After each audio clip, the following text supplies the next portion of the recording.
សួស្តីបងប្អូនថ្ងៃនេះយើងនឹងធ្វើការសង្កេតអំពី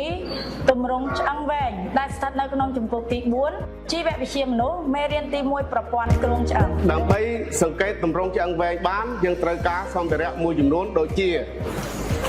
ជ្រុញបាទផ្លូវគោថាស9បាទស្រោមដៃម៉ាស់កូនកន្សែង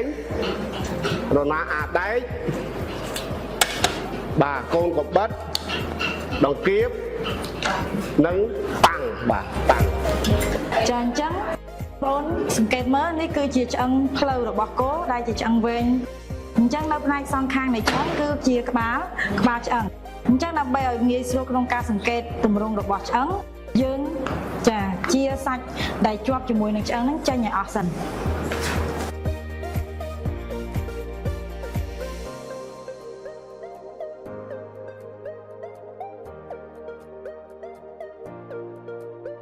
អញ្ចឹងយើងជាសាច់ដែលនៅជាប់ជាមួយនឹងឆ្អឹងនេះឲ្យស្អាតមក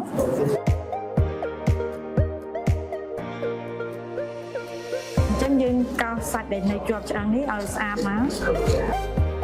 ចាអញ្ចឹងឥឡូវនេះឆ្អឹងគោរបស់យើងបានជាសាច់ដែលជាប់ជាមួយនឹងឆ្អឹងចេញបានស្អាតហើយអញ្ចឹងបងប្អូនសង្កេតមើលរវាងក្បាលឆ្អឹងទាំងពីរហេតុអ្វីបានវាមានពណ៌ខុសគ្នាដើម្បីសង្កេតទម្រង់ខាងក្នុងរបស់ឆ្អឹងចាអញ្ចឹងយើងត្រូវពុះឆ្អឹងតាមបណ្ដោយពីផ្នែកក្បាលឆ្អឹងរហូតមកដល់ពាក់កណ្ដាលដោយប្រើរណាអាដែក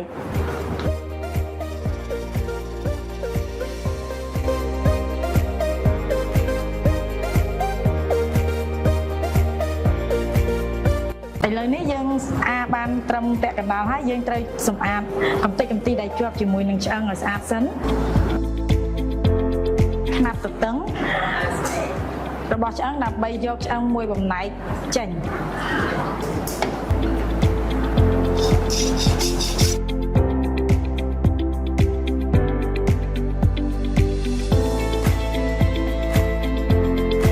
បន្ទាប់មកយើងយកឆ្អឹងមកលាងសម្អាតជាមួយនឹងទឹកឲ្យស្អាតចាអញ្ចឹងបន្ទាប់ពីលាងទឹករួចយើងត្រូវយកកូនកបិតកោសកំទេចកំទីដែលនៅជាប់ជាមួយនឹងឆ្អឹងហ្នឹងឲ្យបានស្អាត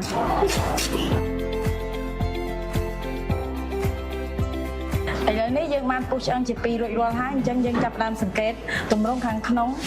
របស់ឆ្អឹងទាំងអស់គ្នាចាដើម្បីសង្កេតទម្រង់លម្អិតខាងក្នុងរបស់ឆ្អឹងឲ្យកាន់តែច្បាស់យើងត្រូវប្រើកែវពង្រីកជាជំនួយ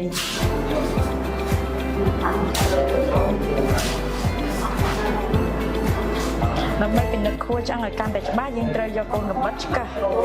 ខួរឆ្អឹងចេញមកខាងក្រៅ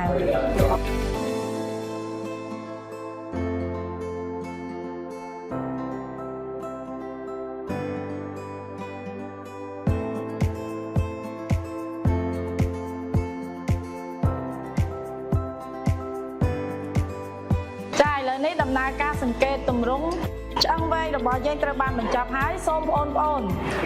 គូររូបនិងបំពេញសំណួរក្នុងសញ្ញាកិច្ចការដែលអ្នកគ្រូប្រគល់ជូនឲ្យបានត្រឹមត្រូវសូមអរគុណជួបគ្នានៅវីដេអូក្រោយទៀត